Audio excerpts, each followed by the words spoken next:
पंजवीं छेवीं फेरी दिल्ली वालों आए, ये रोज दिल्ली करते की ते जे आपने मेरे एरिया च कहा सी कमाद दा झाड़ 100 क्विंटल तक लै जाना, ये नहीं पता कि एवरेज झाड़ साढ़े 350 400 क्विंटल, जिन्हों ये नहीं पता तो फाइनेंस का महकमा दे देता। आपके लोग महसूस कर रहे हैं कि जिवें सानू दिल्ली वालियां नूं गिरवी दे दिता होवे, ठेके दे दिता हो।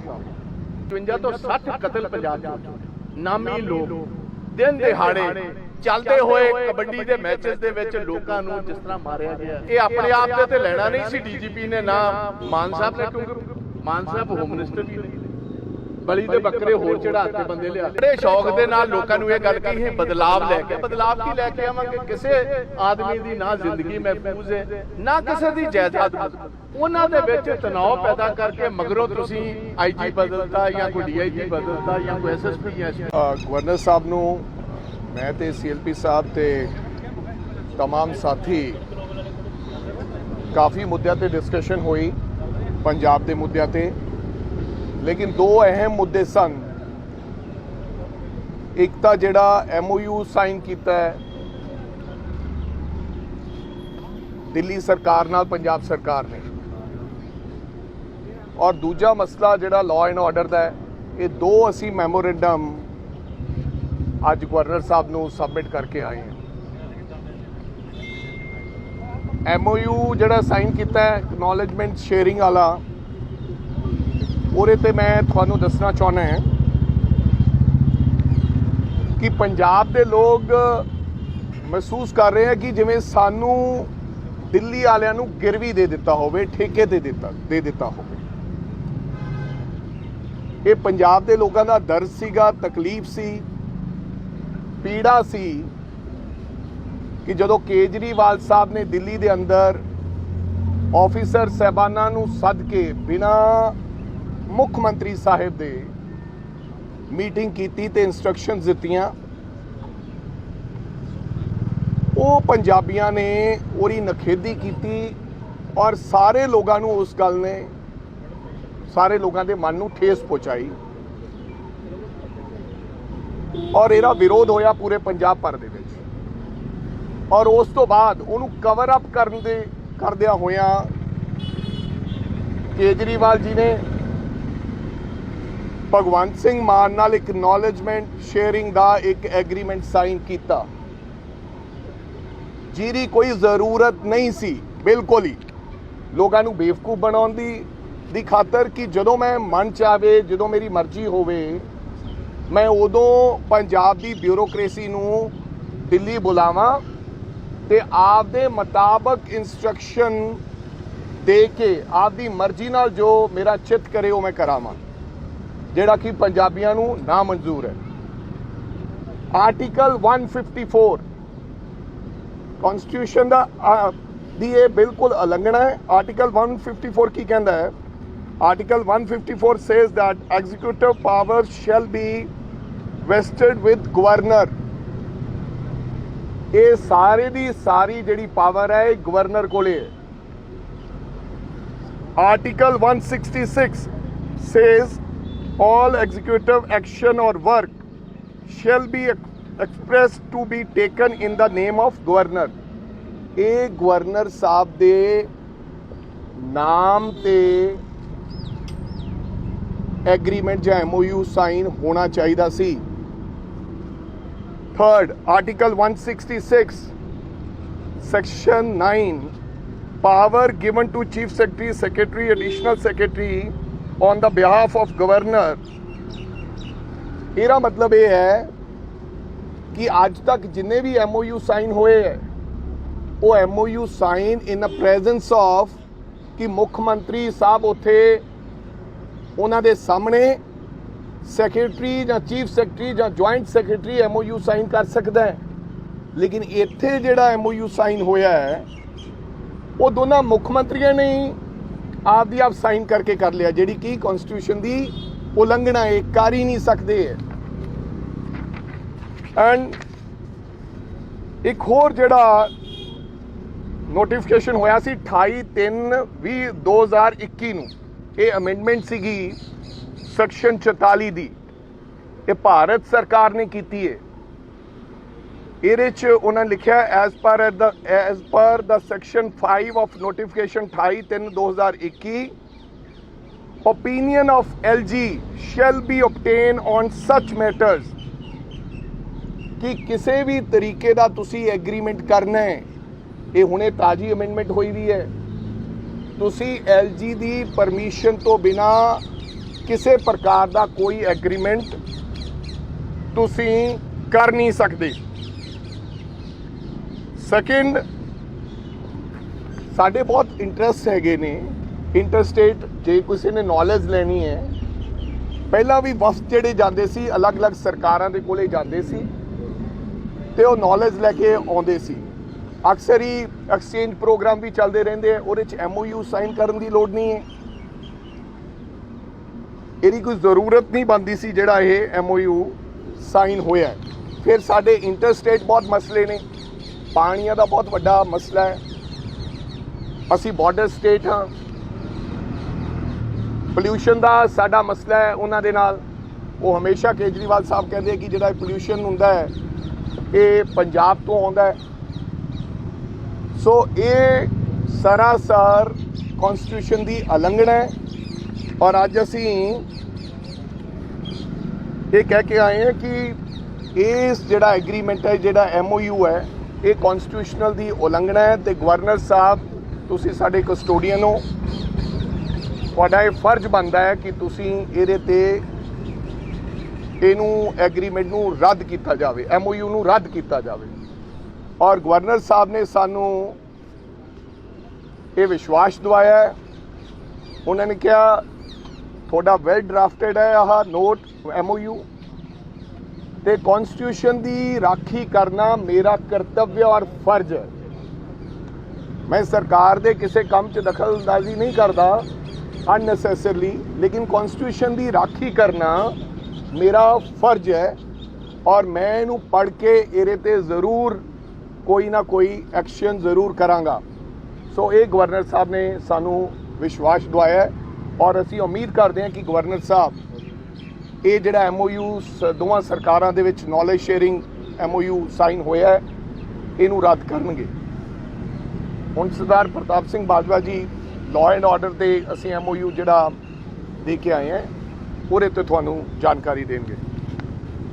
ਜਿਹੜੀ law and order the situation ਹੈ ਉਹਦੇ ਬਾਰੇ ਅਸੀਂ ਜਾਣਕਾਰੀ ਗਵਰਨਰ ਸਾਹਿਬ ਨੂੰ ਦਿੱਤੀ ਹੈ ਕਿ ਲਾਅ ਐਂਡ ਆਰਡਰ ਦਾ ਬਹੁਤ ਬੁਰਾ ਹਾਲ, ਸਹੀ ਮਾਇਨੇ ਦੇ ਵਿੱਚ ਜਿਸ ਤਰ੍ਹਾਂ ਪਟਿਆਲੇ ਵਾਲਾ ਇਨਸੀਡੈਂਟ ਹੋਇਆ, ਅਸੀਂ ਇਹ ਗੱਲ ਕਹੀ ਸੀ ਕਿ ਵੇਖੋ ਤੁਹਾਡੀ ਇੰਟੈਲੀਜੈਂਸ ਏਜੰਸੀਜ਼ ਨੇ, ਪੁਲਿਸ ਏਜੰਸੀਜ਼ ਨੇ, ਇਹਨਾਂ ਨੂੰ ਤਕਰੀਬਨ 1 ਹਫ਼ਤਾ ਪਹਿਲੇ ਵਾਰਨ ਕਰ ਦਿੱਤਾ ਗਿਆ ਸੀ ਕੁਝ ਸੰਸਥਾਵਾਂ ਵੱਲੋਂ ਕਿ ਅਸੀਂ ਇਸ ਕਿਸਮ ਦਾ ਪਟਿਆਲੇ ਦੇ ਵਿੱਚ ਜਲੂਸ ਕੱਢਣਾ, ਤੇ ਦੂਸਰੇ ਪਾਸੋਂ ਵੀ ਤਿਆਰੀ ਹੋ ਰਹੀ ਸੀ। ਲੋਕ ਨਿਰੇ ਪਟਿਆਲੇ 'ਚੋਂ ਨਹੀਂ, ਪੰਜਾਬ ਦੇ ਵੱਖ-ਵੱਖ ਜ਼ਿਲ੍ਹਿਆਂ 'ਚ ਉੱਥੇ ਪਹੁੰਚੇ। ਤੁਸੀਂ ਜੋ ਇਨਸੀਡੈਂਟ ਹੋ ਗਿਆ ਸਾਰਾ, 2 ਕਮਿਊਨਿਟੀਜ਼ ਜਿਹੜੀਆਂ ਹਮੇਸ਼ਾ ਜਿਨ੍ਹਾਂ ਦਾ ਨੌਂ ਤੇ ਬਾਸ ਦਾ ਰਿਸ਼ਤਾ, ਉਹਨਾਂ ਦੇ ਵਿੱਚ ਤਣਾਅ ਪੈਦਾ ਕਰਕੇ ਮਗਰੋਂ ਤੁਸੀਂ IG ਬਦਲਤਾ ਜਾਂ ਕੋਈ DIG ਬਦਲਤਾ ਜਾਂ ਕੋਈ SSP ਜਾਂ SP ਬਦਲਤਾ, ਇਹ ਸਹੀ ਮਾਇਨੇ ਦੇ ਵਿੱਚ ਬਕਾਇਦਾ ਤੌਰ ਫੇਲੀਅਰ ਹੈ। ਪੰਜਾਬ ਸਰਕਾਰ ਨੂੰ ਇਹਨੂੰ ਇੰਟਰਸੈਪਟ ਕਰਨਾ ਚਾਹੀਦਾ। ਪਹਿਲੇ ਤੋਂ ਸਰਕਾਰਾਂ, ਚੰਗੀਆਂ ਸਰਕਾਰਾਂ ਉਹ ਕਹੀਆਂ ਜਾਂਦੀਆਂ ਜਿਹੜੇ ਪ੍ਰੀਐਮਪਟਿਵ ਮੈਜਰਸ ਲੈਂਦੀਆਂ, ਬਾਅਦ ਦੇ ਵਿੱਚ ਸਾਰੇ ਹੀ ਲੈ ਲੈਂਦੇ ਨੇ। ਬਾਅਦ ਦੇ ਵਿੱਚ ਇਹ ਆਪਣੇ ਆਪ ਤੇ ਲੈਣਾ ਨਹੀਂ ਸੀ DGP ਨੇ, ਨਾ ਮਾਨ ਸਾਹਿਬ ਨੇ, ਕਿਉਂਕਿ ਮਾਨ ਸਾਹਿਬ ਹੋਮ ਮਿਨਿਸਟਰ ਵੀ ਨੇ, ਬਲੀ ਦੇ ਬੱਕਰੇ ਹੋਰ ਚੜਾਤੇ ਬੰਦੇ ਲਿਆ ਕੇ। ਤੋ ਇਸ ਗੱਲ ਕਾਰਨ ਫਿਰ ਇਹ ਵੀ ਅਸੀਂ ਗੱਲ ਕਹੀ ਕਿ ਗਵਰਨਰ ਸਾਹਿਬ ਇਸ ਤਰ੍ਹਾਂ ਹੈ ਕਿ ਪੁਰਾਣਾ 1983 ਦੇ ਵਿੱਚ ਸਿਮਲਰ ਪੰਜਾਬ ਦੇ ਵਿੱਚ ਜਦੋਂ ਹਾਲਾਤ ਵਿਗੜੇ ਨੇ, ਸਾਰਿਆਂ ਨੂੰ ਪਹਿਲੇ ਇਸੇ ਸ਼ਹਿਰ 'ਚੋਂ ਇਸੇ ਕਿਸਮ ਦੀਆਂ ਸੰਸਥਾਵਾਂ ਨੇ ਪੰਜਾਬ ਦਾ ਮਾਹੌਲ ਵਿਗਾੜਨ ਦੀ ਕੋਸ਼ਿਸ਼ ਕੀਤੀ। Punjab already has history of this. 35,000 ਤੋਂ ਵੱਧ ਪੰਜਾਬੀਆਂ ਨੇ ਸ਼ਹਾਦਤਾਂ ਦਿੱਤੀਆਂ। ਬਹੁਤ ਸਾਰੇ ਇੰਪੋਰਟੈਂਟ ਲੋਕ ਜਿਹੜੇ ਨੇ ਇਸ ਪੰਜਾਬ ਦੇ ਵਿੱਚ ਜਿਹੜੀ ਕਤਲੋਗਾਰਤ ਸੀ ਉਹਦੇ ਸ਼ਿਕਾਰ ਹੋਏ, ਸਾਡੇ ਆਪਣੇ ਪਰਿਵਾਰ ਹੋਏ। ਇਹ ਉਸ ਕਿਸਮ ਦੀ ਬੈਕਗ੍ਰਾਉਂਡ ਫੇਰ ਬਣ ਰਹੀ। ਨਾਲ ਅਸੀਂ ਇਹ ਵੀ ਉਹਨਾਂ ਨੂੰ ਗੁਜ਼ਾਰਿਸ਼ ਕੀਤੀ ਕਿ ਵੇਖੋ ਬਾਰਡਰ ਦਾ ਸੂਬਾ ਹੈ, ਕਿੰਨੇ ਮਹੀਨਿਆਂ ਤੋਂ ਲਗਾਤਾਰ ਰਿਪੋਰਟਸ ਨੇ ਵੈਪਨਸ ਆ ਰਹੇ ਨੇ ਪਾਕਿਸਤਾਨ ਤੋਂ, ਨਸ਼ਾ ਆ ਰਿਹਾ, ਹੈਰੋਇਨ ਆ ਰਹੀ ਹੈ, ਐਂਡ ਸਾਨੂੰ ਵੀ ਇਹ ਜਾਣਕਾਰੀ ਹੈ ਕਿ ਬਹੁਤ ਵੱਡੇ ਪੈਮਾਨੇ ਤੇ ਇਲੀਗਲ ਵੈਪਨ ਪੰਜਾਬ 'ਚ ਹੈ। ਬਜਾਏ ਕਿ ਤੁਸੀਂ ਇਹਦੇ ਤੇ ਕੋਈ ਪ੍ਰੀਐਮਪਟਿਵ ਮੈਜਰਸ ਲੈ ਜਾਣ, ਅਸੀਂ ਇਹ ਦੱਸਿਆ ਕਿ ਤਕਰੀਬਨ 55 ਤੋਂ 60 ਕਤਲ ਪੰਜਾਬ 'ਚ ਹੋ ਚੁੱਕੇ। ਨਾਮੀ ਲੋਕ ਦਿਨ ਦਿਹਾੜੇ ਚੱਲਦੇ ਹੋਏ ਕਬੱਡੀ ਦੇ ਮੈਚਸ ਦੇ ਵਿੱਚ ਲੋਕਾਂ ਨੂੰ ਜਿਸ ਤਰ੍ਹਾਂ ਮਾਰਿਆ ਗਿਆ, ਮੇਰੇ ਏਰੀਆ ਦੇ ਵਿੱਚ 4 ਕਤਲ ਹੋਏ ਨੇ। ਸੋ ਇਹ ਸਾਰੀ ਚੀਜ਼ ਜਿਹੜੀ ਹੈ ਪੁਲਿਸ ਨੂੰ ਸਤਰਕ ਰਹਿਣ ਦੀ, ਨਵੇਂ ਆਏ ਨੇ ਇਹ ਗੱਲ ਠੀਕ ਹੈ, ਤਜਰਬੇ ਦੀ ਕਮੀ ਹੈ, ਬਟ ਬੜੇ ਸ਼ੌਕ ਦੇ ਨਾਲ ਲੋਕਾਂ ਨੂੰ ਇਹ ਗੱਲ ਕਹੀ ਹੈ ਬਦਲਾਵ ਲੈ ਕੇ। ਬਦਲਾਵ ਕੀ ਲੈ ਕੇ ਆਵਾਂਗੇ? ਕਿਸੇ ਆਦਮੀ ਦੀ ਨਾ ਜ਼ਿੰਦਗੀ ਮਹਿਫੂਜ਼ ਹੈ, ਨਾ ਕਿਸੇ ਦੀ ਜਾਇਦਾਦ ਮਹਿਫੂਜ਼ ਹੈ ਸੂਬੇ ਦੇ ਵਿੱਚ। ਜਿੰਨਾ ਚਿਰ ਅਸੀਂ ਲਾਅ ਐਂਡ ਆਰਡਰ ਨੂੰ ਕੰਟਰੋਲ ਨਹੀਂ ਕਰਦੇ, ਮੈਂ ਕੇਜਰੀਵਾਲ ਸਾਹਿਬ ਨੂੰ, ਭਗਵੰਤ ਮਾਨ ਜੀ ਦੀ ਆਕਾ ਜੀ ਨੂੰ ਵੀ ਬੇਨਤੀ ਕਰਨਾ ਚਾਹੁੰਦਾ ਕਿ ਪੰਜਾਬ ਦੇ ਵਿੱਚ ਅਮਨ ਸ਼ਾਂਤੀ ਬਹਾਲ ਹੋਏਗੀ ਤੇ ਕੋਈ ਬਾਹਰੋਂ ਇੰਡਸਟਰੀ ਲਗਾਉਣ ਵਾਸਤੇ ਜਾਂ ਇੱਥੇ ਕੋਈ ਇਨਵੈਸਟਮੈਂਟ ਵਾਸਤੇ ਆਏਗਾ। ਜਿਸ ਕਿਸਮ ਦਾ ਤੁਸੀਂ ਮਾਹੌਲ ਬਣਾਇਆ ਪੰਜਾਬ, ਸਾਨੂੰ ਤੇ ਇਹ ਖਦਸ਼ਾ ਕਿ ਇਹ ਜਿਹੜੇ ਇੱਥੇ ਹੈ ਨੇ ਇਹ ਵੀ ਨਾ ਕਿਤੇ ਭੱਜ ਜਾਣੇ। ਤੇ ਚੀਫ ਮਿਨਿਸਟਰ ਸਾਹਿਬ ਨੂੰ ਬੇਨਤੀ ਕਰਾਂਗੇ, ਅੱਜ ਦੇ ਦਿਨ ਤੱਕ ਮੁੱਖ ਮੰਤਰੀ ਜੀ ਤੁਹਾਡੇ ਕੋਲ ਟਾਈਮ ਨਹੀਂ ਮਿਲਿਆ, ਤੁਸੀਂ ਪਟਿਆਲੇ ਤੱਕ ਨਹੀਂ ਜਾ ਸਕੇ। 5ਵੀਂ 6ਵੀਂ ਫੇਰੀ ਦਿੱਲੀ ਵੱਲੋਂ ਆਏ ਨੇ, ਇਹ ਰੋਜ਼ ਦਿੱਲੀ ਕਰਦੇ ਕੀ ਨੇ?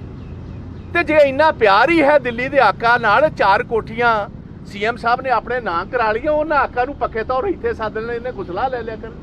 ਤੋ ਇਹ ਸਾਡੀ ਗੁਜ਼ਾਰਿਸ਼ ਹੈ, ਗਵਰਨਰ ਸਾਹਿਬ ਨੂੰ ਗੱਲ ਕਹੀ ਕਿ ਤੁਸੀਂ ਕਨਸਟੀਟਿਊਸ਼ਨਲ ਹੈਡ ਹੋ, ਮਜ਼ਬੂਤੀ ਨਾਲ ਸੂਬਾ ਹਰ ਪਾਸਿਓਂ ਪਛੜ ਰਿਹਾ, ਲਾਅ ਐਂਡ ਆਰਡਰ ਤੋਂ ਪਛੜ ਰਿਹਾ, ਬਿਜਲੀ ਦਾ ਹਾਲ, ਤੇ ਜਿਹੜੇ ਬਾਮੀ ਇਹਨਾਂ ਨੇ ਇਹ ਜਿਹੜੇ ਸੌਦੇ ਕੀਤੇ ਨੇ, ਇਹ ਐਗਰੀਮੈਂਟਸ ਕੀਤੀਆਂ ਵਿੱਚ ਟੋਟਲੀ ਅਨਕਨਸਟੀਟਿਊਸ਼ਨਲ, ਇਹਨਾਂ ਤੇ ਤੁਸੀਂ ਸੰਗਿਆਨ ਲਓ। ਸੋ ਇਹ ਅਸੀਂ ਅੱਜ ਗਵਰਨਰ ਸਾਹਿਬ ਨੂੰ ਕਹਿੰਦੇ। ਕਦ ਤੱਕ ਇੰਤਜ਼ਾਰ ਕੀਤਾ ਜਾਊਗਾ ਐਕਸ਼ਨ ਦਾ? ਜੇ ਨਹੀਂ ਹੁੰਦਾ ਉਸ ਤੋਂ ਅੱਗੇ ਦੀ ਤੁਹਾਡੀ ਕੀ ਰਣਨੀਤੀ ਰਹੂਗੀ? ਕੀ ਹਾਈ ਕੋਰਟ ਦਾ ਰੁਖ ਕੀਤਾ ਜਾਊਗਾ? ਅੱਗੇ ਦਾ ਤੁਹਾਡਾ ਕੀ ਇਸ ਦੇ ਉੱਤੇ ਫਾਲੋਅਪ ਰਹੇਗਾ? ਮੇਰਾ ਖਿਆਲ ਅੱਜ ਅਸੀਂ ਗਵਰਨਰ ਸਾਹਿਬ ਕੋਲੇ ਬੇਨਤੀ ਕੀਤੀ ਹੈ, ਉਸ ਤੋਂ ਬਾਅਦ ਉਹਨਾਂ ਨੂੰ ਟਾਈਮ, ਉਹਨਾਂ ਨੇ ਕਿਹਾ ਕਿ ਮੈਨੂੰ ਇਹਨੂੰ ਚੰਗੀ ਤਰ੍ਹਾਂ ਪੜ੍ਹ ਲੈਣ ਦਿਓ, ਜੋ ਵੀ ਉਸ ਤੋਂ ਬਾਅਦ ਟਿੱਪਣੀ ਆਉਂਦੀ ਹੈ ਜਾਂ ਉਹ ਗੱਲ ਦੱਸਦੇ ਆ, ਫਿਰ ਉਸ ਤੋਂ ਬਾਅਦ ਅਗਲੀ ਜਿਹੜੀ ਰਣਨੀਤੀ ਹੋਊਗੀ ਜਾਂ ਅਗਲੀ ਕੀ ਕਾਰਵਾਈ ਹੋਊਗੀ ਉਹ ਤੁਹਾਨੂੰ ਦੱਸ ਦਿੱਤੀ ਜਾਊਗੀ। ਤੁਸੀਂ ਵੈਸੇ ਸਲਾਹ ਲੈ ਲਈ ਹੋਏਗੀ, ਆਪਦੇ ਮਾਹਿਰਾਂ ਦੀ ਵੀ ਸਲਾਹ ਲੈ ਲਈ ਹੋਏਗੀ ਕਿ ਇਹਦੇ ਵਿੱਚ ਕਾਨੂੰਨੀ ਤੌਰ ਤੇ ਵੀ ਸਮਝੌਤਾ ਹੋਇਆ? ਬਿਲਕੁਲ ਕਾਨੂੰਨੀ ਮਾਹਿਰਾਂ ਦੀ ਰਾਏ ਲੈ ਕੇ ਉਸ ਤੋਂ ਬਾਅਦ ਪ੍ਰੋਪਰ ਜਿਹੜੇ ਕਨਸਟੀਟਿਊਸ਼ਨ ਦੇ ਜਿਹੜੇ ਸੈਕਸ਼ਨ ਉਹ ਲਿਖ ਕੇ ਤੁਹਾਨੂੰ ਵੀ ਉਹਦੀਆਂ ਕਾਪੀਜ਼ ਦੇ ਦਿੱਤੀਆਂ ਜਾਣੀਆਂ। ਅਦਰਵਾਈਜ਼ ਅਸੀਂ ਗਵਰਨਰ ਸਾਹਿਬ ਨੂੰ MOU ਸਾਈਨ ਦੇਣਾ ਹੀ ਨਹੀਂ ਸੀਗਾ।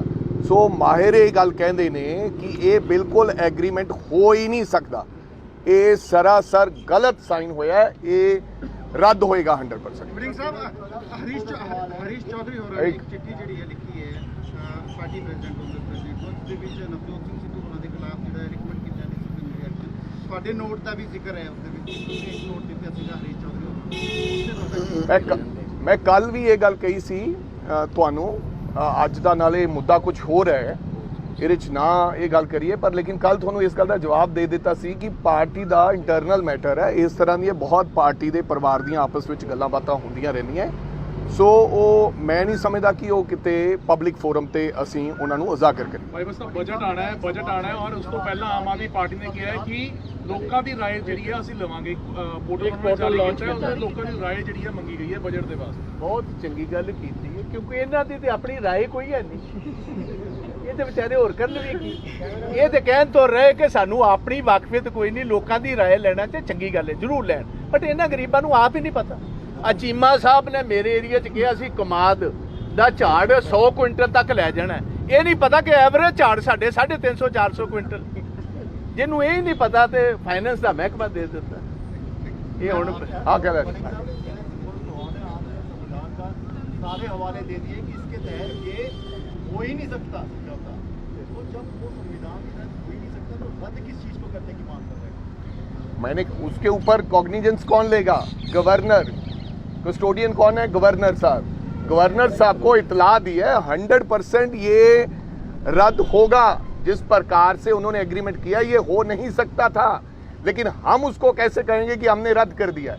किसी ना किसी को, कस्टोडियन जो है गवर्नर साहब के पास अधिकार है कि वो ही कहेंगे कि ये हो ही नहीं सकता था, नहीं तो हम अगर ये बात कहेंगे, हमने तो कह दिया कि ये हो ही नहीं सकता था, हम इसको रद्द मानते हैं, लेकिन वो कहेंगे ये कौन होते हैं? ट्रांसपोर्ट मंत्री रहे हैं, कल मोहर लगा दी कि जो पेनल्टीज हैं उसे 3 महीने एक्सटेंडेड ट्रांसपोर्टरों के लिए कर दिए। कल और भी 4 वादों पर एग्जीक्यूट करने की बात आम आदमी पार्टी ने की, तो कांग्रेस क्या की? कौन सी पेनल्टी की बात? जो ट्रांसपोर्टर्स पर टैक्स की पेनल्टी थी, जो उसको एक्सटेंड कर दिया, 3 महीने दे दिए। हाँ ठीक है, मेरे को लगता है कि छोटे स्मॉल ट्रांसपोर्टर्स हैं जो, उनको अगर एक्सटेंशन दी है, अगर टैक्स भरने की, तो कोई बुरी बात नहीं है, दे देनी चाहिए 3 महीने एक्सटेंशन। अच्छी बात है, क्योंकि इससे टैक्स हमारे को ज़्यादा आ सकता है। और वन पेंशन वन रैंक जो एमएलए के लिए था, तो उस पर भी एग्जीक्यूशन की उन्होंने बात कही है बीते कल भगवंत मान। मैं आपको ये कहना चाहता हूँ, ये पेंशन हुआ और ये टैक्स वाला, ये कोई बड़े मुद्दे नहीं हैं। चाहे वो कम कर दें चाहे नहीं कम कर दें, ये कोई मुद्दा ही नहीं, और ये किसी का मुद्दा था ही नहीं। ये खाली लोगों का ध्यान डाइवर्ट करने के लिए कि जो असल मूल रूप के मुद्दे हैं, लॉ एंड ऑर्डर मूल रूप का मुद्दा है। जिस प्रकार से केजरीवाल साहब रोजाना दिल्ली जा रहे हैं, हमारे को ठेके पे दे दिया है दिल्ली सरकार को, ये मुद्दे हैं। ये जो पटियाला में हुआ है वो मुद्दा है, अभी तक भगवंत सिंह मान वहां पर गए नहीं है। इन मुद्दों से ध्यान हट जाए, इसलिए ये अनाम शनाम ये बातें हो रही